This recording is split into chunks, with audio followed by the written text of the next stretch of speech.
Hey guys, this is the final lecture on England. I'm so excited. We're going to be done with the English 17th century today. And I know that you're like, oh, it's been 3 days that we've been doing it. But I do hope you see just it's such an important moment as we begin to see that evolution. So today we're going to look at 1660 to 1715. We're going to go from the chaos of the Restoration to the stability of the United Kingdom of Great Britain. We're going to see that the political and religious questions are solved. And just go ahead, I'm just going to put this out. The social system is going to be solved because the gentry are basically going to be identified as the same level as the nobles from here on out. So again, gentry are going to be somewhat satisfied, but let's go ahead and look. So that's where we started. So let's go ahead. With the end of the Puritan Revolution, we've looked at, right? We know Cromwell's dead in 1558. Cromwell's son wasn't really interested in succeeding his father. So ultimately, he just kind of gave up power. He recalled Long Parliament, and the last act of Long Parliament was to invite Charles II to be king. And I know I made light of it earlier on Friday, but that's such a weird thing. If you're Charles II and you receive that invite, knowing that the Parliament that killed your dad is now wanting you to come back. So that's gonna be it. Here's a great painting that issues. This is Charles coming in. This is his reigning. He's coming in. He's about to become king. You see all the pomp and circumstance around him. People of England were just happy to have their king back. Unfortunately, remember the Restoration they restored the Stuart monarchy with no limitations. And I know if you go in, you might say, "Hey, Was, they did get rid of some of these arbitrary courts." That's true. And if you don't know what the word arbitrary is, arbitrary means without reason. And there were some slight limitations of this arbitrary power where the king can do whatever he wants. But again, it was so small. I would argue there's no real limitations on the Stuart monarchy. So this is the same. The whole reason for the Civil War has not been solved. Shared power is there. King and Parliament. Who's your government? King, Parliament? We're not sure. So that big question mark is still there. And it was almost immediate that the Parliament realized they had lost their leverage.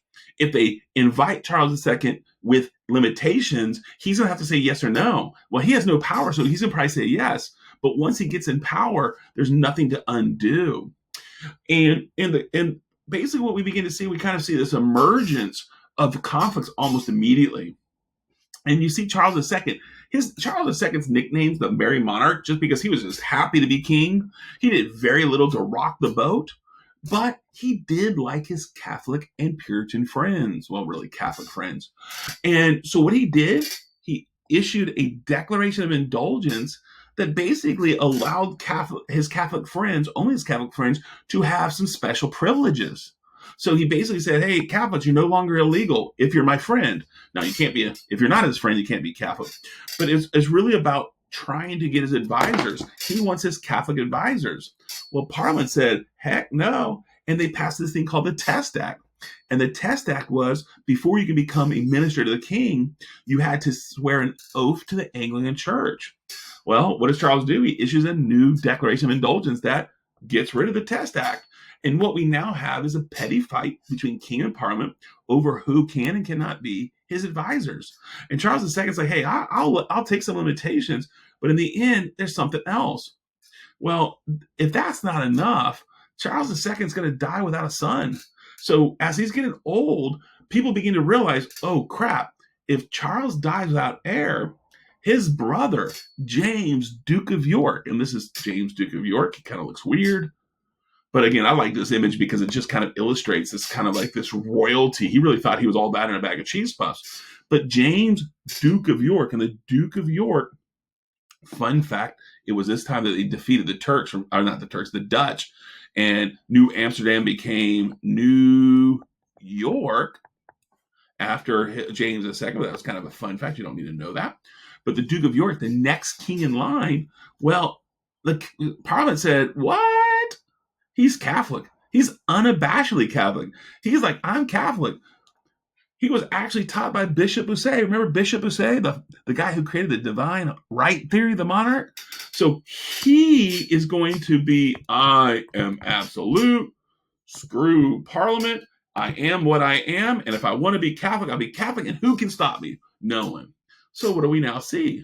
Parliament is now England's becoming polarized between James and Parliament. Oop, that should say Parliament, sorry. Parliament.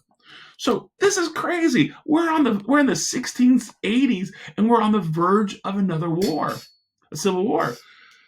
Well, what happens? This is Parliament. I like the image. And they're debating the idea of who should be the next king. What can they do about it? And what we see is the birth of the first modern political parties. Let's start with the Whigs. The Whigs are the ones, and if we're looking at political spectrum, they're going to be the ones on the left. But let me just point that, all right? The Whigs, they're not polarized. And again, we'll talk more about that. But the Whigs are the liberals. They want to change. They wanted to skip over James II because they hated him. They hated the idea that he was a divine right theorist. They hated him that he was Catholic. They knew that he was just going to be trouble from day one. And then they wanted to restructure the king. They wanted to define the shared powers. Well, on the other side, so if we're doing right-left politics, these are the Whigs. Over here, you have the Tories. And the Tories are conservatives. They love traditions. That's what when I think of a true conservative, they believe traditions bring stability. So they wanted to maintain the line of kings. So if James II is the next in line, he should be king, because what happened the last time they got rid of the king? Did that go over well? Of course not. So they wanted to maintain the traditional shared powers of the government. So if you have a weak king, Parliament's there to be strong. When you have a stronger king, the king has more power. So the Whigs and the Tories had different opinions. So this is kind of a cool thing. Instead of being polarized, they have a compromise. And the compromise is this, guys. James II would be king as long as his heir was Protestant. And again, this seems pretty good because James is really old. He has two daughters. They're both Protestant, Mary and Anne. And his wife is old and haggly. So guess what? They're done having children. They're cool with this compromise. Unfortunately, as they pass the compromise, James II's old wife dies, and James marries a very young Spanish princess. And once he gets crowned king, they have a family life moment, and something happens. So now James is king. Charles is dead. James II is king, but he's there only for a short moment because he marries that Spanish princess. She gives birth to a very cute Catholic son. Everybody say, "Aw." But that Catholic son is baptized 3 days after his birth. So he is not a Catholic. So therefore, the compromise is out the window. And that is going to create chaos. All parts of Parliament now are worried. There's so much more to the story. James II was worse than his grandfather or father. He was as polarizing a figure as anyone ever was. He consistently, figuratively punched Parliament in the face. He does declarations of indulgences. He does things outrageously. So now the question is, what is happening? Are we going to have another civil war, or are we going to have something else? And Parliament snaps into action. And it's called the Glorious Revolution. 1688, Glorious Revolution, 1688, 1688, Glorious Revolution, 1688. What year again? 1688. 100 years after the Spanish Armada. Excellent. But what we see here, this for me is the most significant moment in English history. I'm going to say that again. For me as a historian, I like the War of the Roses. I love Elizabeth and how she gives birth to the modern Anglican Church. There's so many good things about that we could talk about, but this is the turning point. This is the moment that's going to catapult England from an island nation into a global empire. I'm going to tell you, there's so much significance to this. And it actually, economically, there's so much here. So just know the Glorious Revolution is a key moment in English history. Today, we're going to say it gave birth to the constitutional monarchy. All right. So If you want to handwrite that real quick, the Glorious Revolution gives birth to the constitutional monarchy. The king will have limited power at the outcome. What happens? Well, Parliament invites William of Orange, that's going to be important a little bit later, and Mary, the daughter of Charles II, to be the first joint monarchs. You're going to find out a little bit later that William was very, very poignant. He said, if you want Mary to be your queen, you must have me as king. The reason is, if you don't remember from your last power map,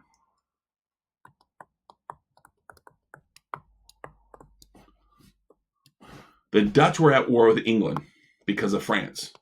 And William's like, I'm going to be king. What do you think William of Orange is going to do with the war between England and England and Dutch? Is it going to continue or end? Of course it's going to end.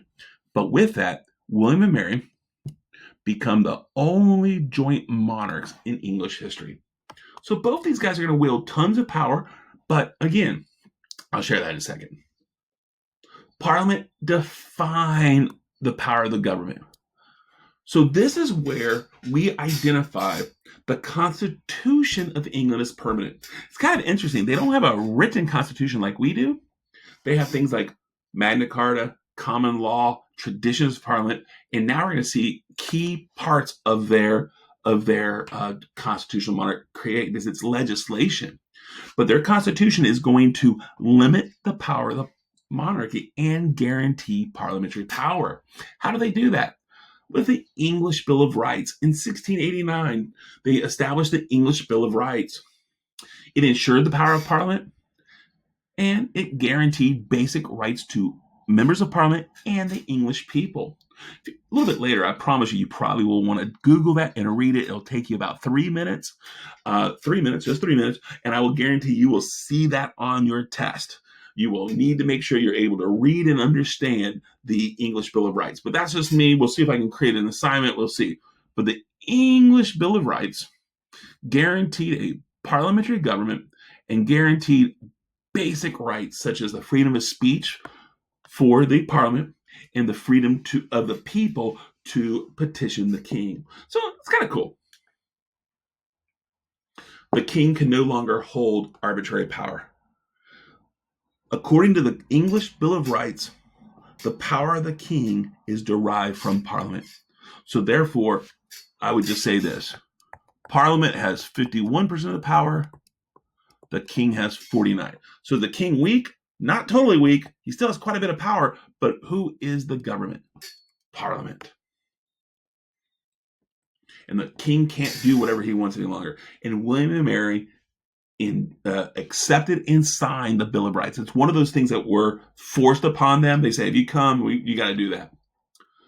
So the shared power issue is solved. Now, the Toleration Act solves the religious crisis. The Toleration Act of 1689. What do we see? Anglicanism is the only official religion. Anglicanism. So how many official religions are in England? One, singular. In 1689, Anglican is the only official recognized religion. But who had some rights? Dissenters. Dissenters were non-Anglican Protestants. And the non-Anglican Protestants could openly practice their religion, but they were excluded from political office. I will tell you right now, this is a huge thing you have to memorize. When we get to 3 units from now, we're going to do the Industrial Revolution. This is really important. Because if you're a dissenter, a Puritan, or a Quaker, can you be part of politics? What happens if you're really smart? Didn't matter. They were excluded. So the smartest of the dissenters, they will become bankers and they will become industrialists. And we'll see how that plays out later. But with that act, with this, England becomes the first official country to truly have religious toleration for Protestant dissenters, but it's still limited. Now, what religion's still illegal? No Catholics. We hate Catholics. Not I, but England hates Catholics. So what we see here, in 1689, the Glorious Revolution with William and Mary becomes permanent with the English Bill of Rights and the religious toleration, shared power, and the religious chaos has been solved. So that's a glorious revolution. Now, there's another crisis, a succession crisis. And I love family lines here, all right? So here was Charles I. He got beheaded. This is the Charles II was the Merry Monarch. His son died before he died. So James Scott, he dies. Oh, well. Well, Charles II had a sister named Mary who married William of Orange. They had William. James II over here had a daughter named Mary, and William and Mary married, and they're going to be king, right? But where's the children? They're not there. It might be a good thing because if you realize this, they're first cousins. Weird or not weird? I hope you're saying weird unless we're from West Virginia. Just joking. West Virginia people are cool. But what we see. All right. So that's where we are. They die. Queen Anne, she outlives her 10 plus children. So Queen Anne dies without an heir. So who is the next one in line? James and Charles. And these guys are what? So when Anne dies in 1714, unless something's fixed, there is going to be a crisis because they're going to have a Catholic monarch. Is that what Parliament wants? Heck no. They don't like Catholics. So what do? They passed the Act of Settlement in 1701. And the Act of Settlement solves the succession crisis well before it occurs. Because Parliament said, we are not going to have a civil war. And what does the Act of Settlement do?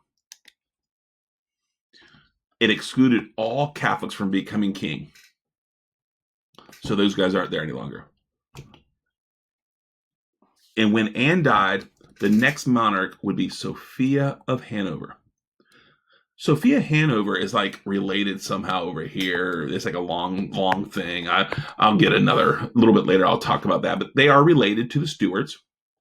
And the next dynasty, when the Protestant Stuarts are done, the Hanovers.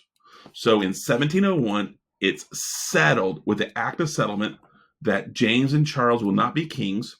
And you have the Hanover dynasty from the matriarch Sophia. That's the act. So we now have solved that issue. There's one other issue we have to solve. The Scottish question. Remember, the Scots are the ones that started this whole thing. They rebelled against the Church of the Book of Common Prayer. So what happens? The Act of Union of 1707 united the crowns and parliaments of Scotland and England. The Act of Union creates now the United Kingdom of Great Britain. There will be no more chaos. And this becomes the Union Jack. Jack. And what we see here is, and if you don't know, it's totally cool. The original flag of England was a white flag with a red cross. And the Scottish flag was a blue flag with a white X. So what do? They combine the two to create the Kingdom of Great Britain. So Scotland and England are now united in Great Britain. And here we see a nice little map of it. It's Wales, England, and Scotland are now one country. We're going to exclude the dirty, rotten Catholics, the Irish, and we'll see how that plays out later. But let's conclude. By 1714, the Glorious Revolution had stabilized the constitutional monarchy. The England has no more political chaos. They will have no religious chaos. The religious and political chaos of the 17th era is totally solved.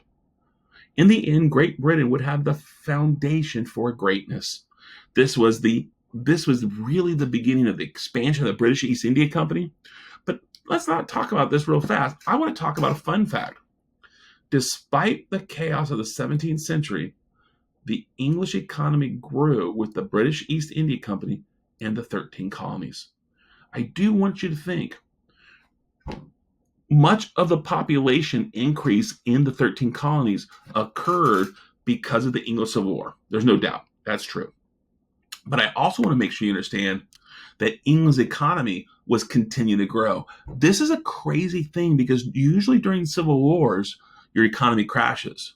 But the outcome of this is, despite the political and religious chaos, the economy continued to grow. So I think that's kind of an interesting thing. I do want you to make sure you have that down.